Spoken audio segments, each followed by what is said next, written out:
How closely do our times mirror the times around the 12th century BC when the Bronze Age collapse, the late Bronze Age collapse occurred? Yes, it really looks, I look at our times and it's like, oh my God, all this stuff has gone wrong. But is it really as bad as the collapse of the late Bronze Age? Hi, my name is Steve, and this is Awake with Steve, where I talk about the things that keep me awake at night, what causes anxiety in my life, what I wake up in the middle of the night thinking about. So, welcome. Let's get on to today's topic. The collapse of the late Bronze Age was historic, as in there is no corollary. I don't think at this point. You can look at the collapse of the Roman Empire, but only part of the Roman Empire collapsed. It didn't take out the whole economy of the area. And since then, there's not been that much until modern times. There's not been that well of an integrated society, an economy that well integrated that it fell apart and completely took out all of the economies, societies, civilizations that were part of the integrated whole. So, I have several what I call train wrecks that I see, that I worry about a lot.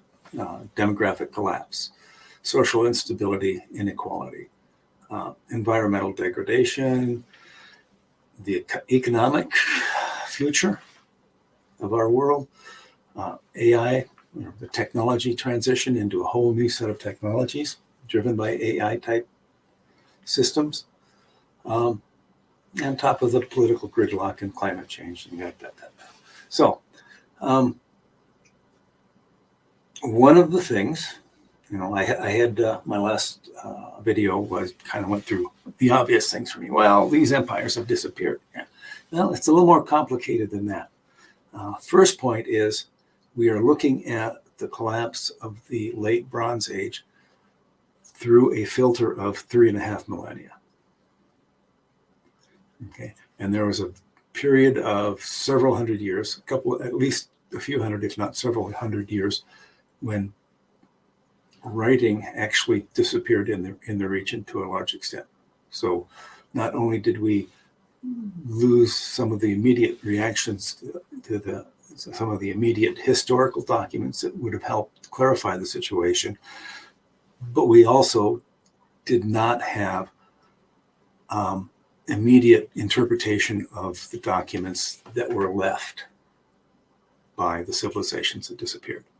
So it's kind of like they were doing all this writing and says it stopped. And for 3,000 years, we looked at their documents and looked at the interesting scribbling. Don't have any idea what it is. It's only been in the last couple of 100 years, 200-300 years, we've actually started to interpret, to translate what those documents said. And we have a lot of documents to translate. We've just barely really started on that, and we're still altering our translation as we get to understand better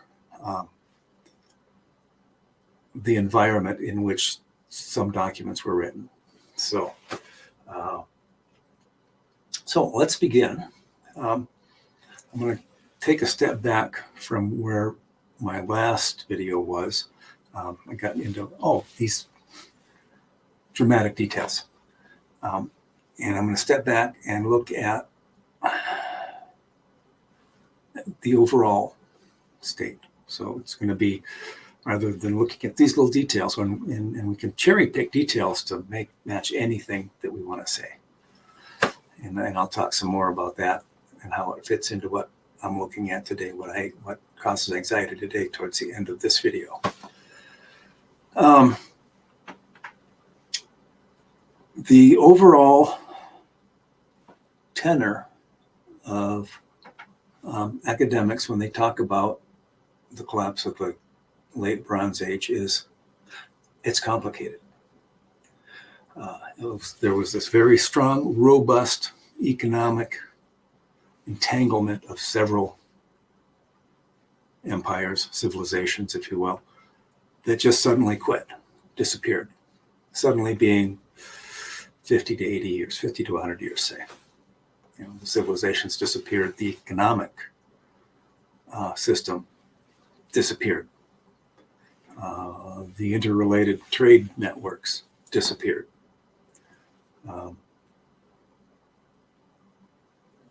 We got a huge influx of refugees into the Eastern Mediterranean. There was a 200 plus year drought going on, and there was a period of very large and frequent earthquakes throughout the region. And who knows what else? We don't know what kind of diseases were floating around. Usually when things start breaking down and populations become unhealthy, sickness follows.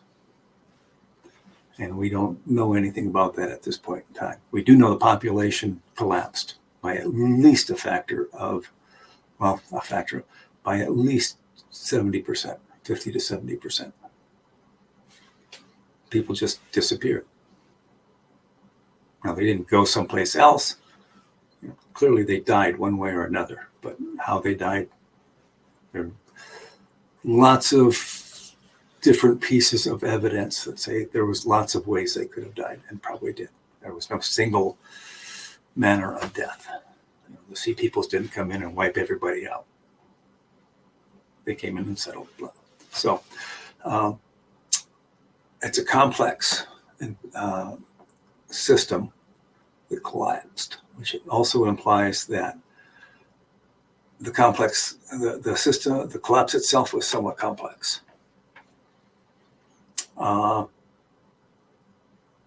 It was interrelated. All of these economies were tightly integrated together economically. In a lot of ways, like our globalization today. I talked about copper and tin in the last video. That was a mainstay of the civilization. But it wasn't the only thing.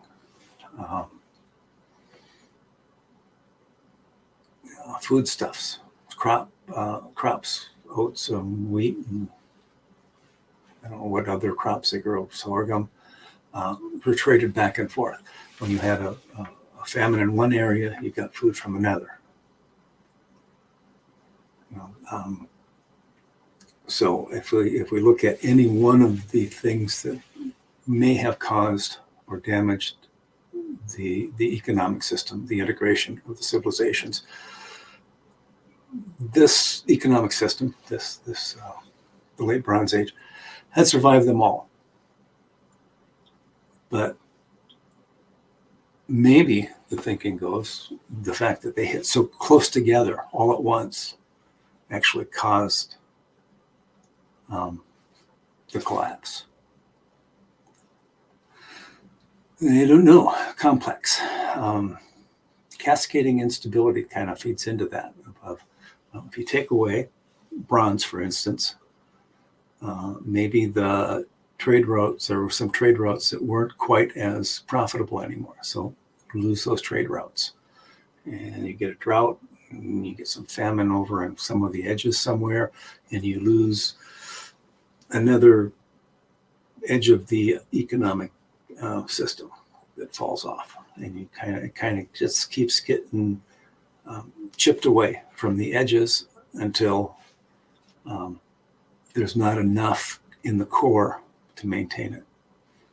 Interesting thought. I never thought about that. So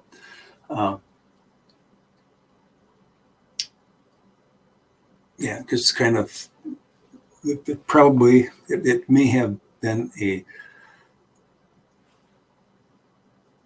series of events or several to many events happening fairly close together that it slowly damaged the system, the economic system, until it all collapsed at once. kind of the old overnight success. It only took 10 years. It took a long time to develop the basis for the collapse before it actually crashed down. So,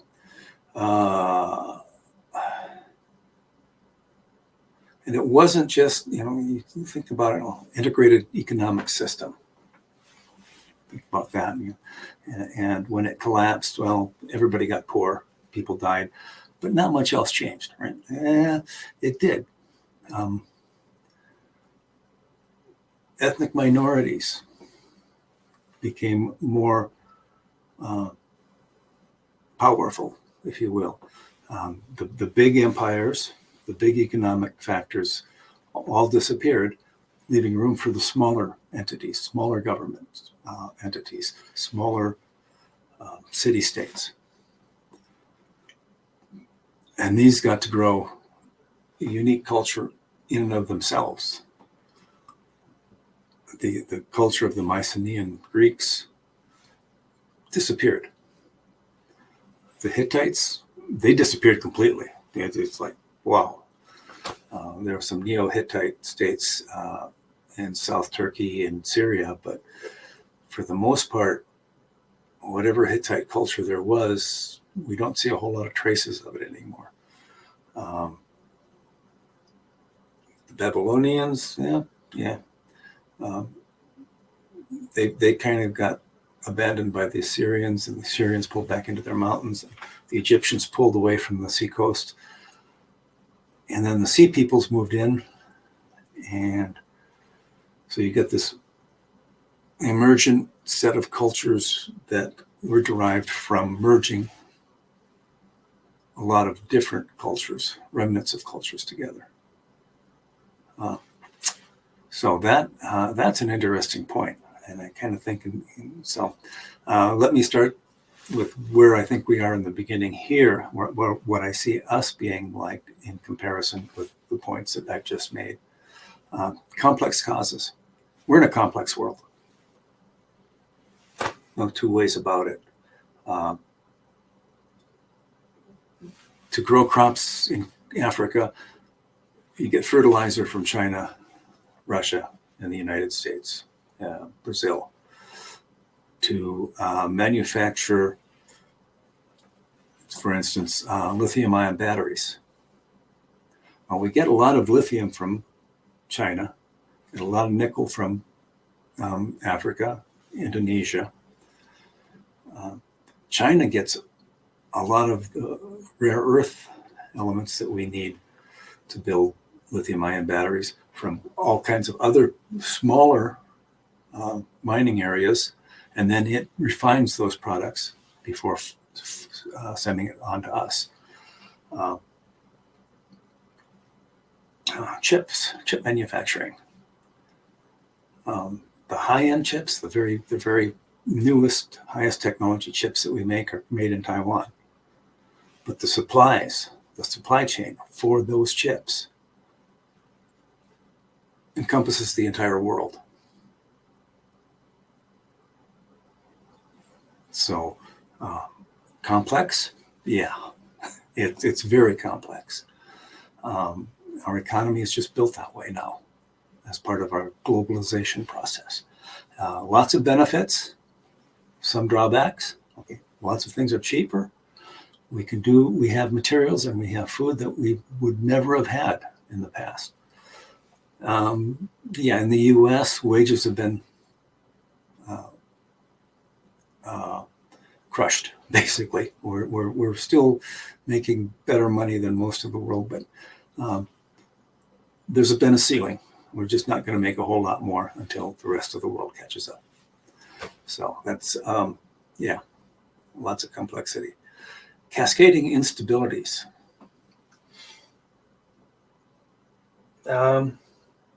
Chip manufacturer that I talked to a little bit earlier. Got all of these supply chain tendrils, if you will, going on all over the world, coming together to build a product in Taiwan, to build chips, solid state chips in Taiwan. It doesn't take a whole lot to cut a tendril off of that. For right now, the Houthis are extracting tolls, if you will, to let ships go through the Red Sea unscathed.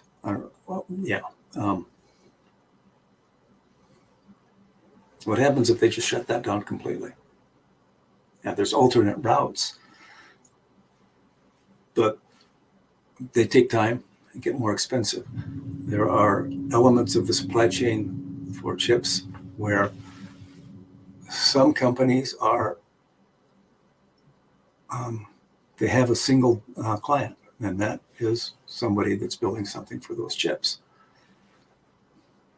If you cut their supply line, if you cut them out, there is no replacement. Food. I forget the actual numbers, but between Ukraine and Russia, there's like number 1 and 2 in the world for wheat. For a particular type of fertilizer, they're like 1 and 4 as far as the amount of fertilizers that they generate, they can make. So by having those two going at war, if we shut them both down, if the war actually shuts down their economies completely, there's a lot of fertilizer that doesn't get used in areas that need it. There's a lot of food that doesn't get shipped to people that need it. So elements of our current integrated global economy get kicked out of the system.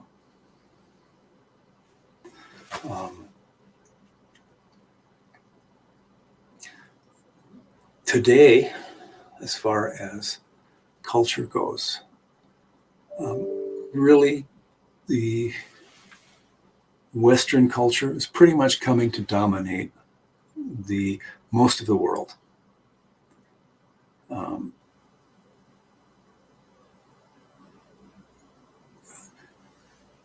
Movies, CDs, songs, how we dress, and in fact, the language itself.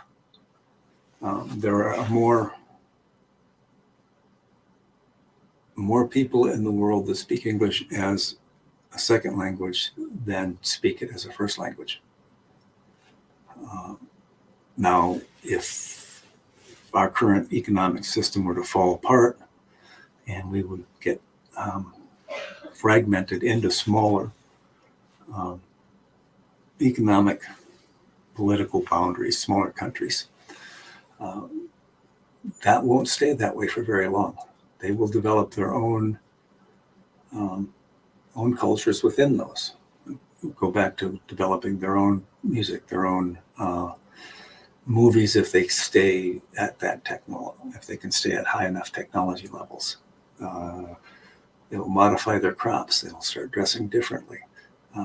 English may have been a big language, but they will alter it, will change it. And over a couple of generations, it will become their own. So, yeah, the elements are here. I can make a good case, I think, for the complexity and interconnectedness of our world today, and how it appears to be falling apart. I can make a good case for saying, yeah, this is just like the collapse of the late Bronze Age. We're going into a transition here, and everything's just going to fall apart.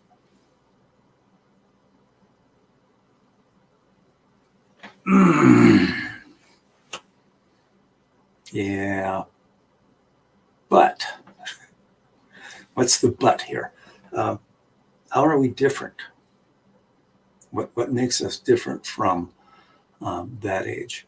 And this is going to be a much harder story to tell because, again, we have that filter of 3.5 millennia through which we view the late Bronze Age. We don't know a lot of the details. We know details. We know far too many details about today, but not as much as we should about, or as we would like to know about the late Bronze Age. So it's going to be interesting And I'm going to follow up tomorrow with how are we different? It's been kind of interesting, more difficult, perhaps more wishful thinking also. So until tomorrow, see you. Bye.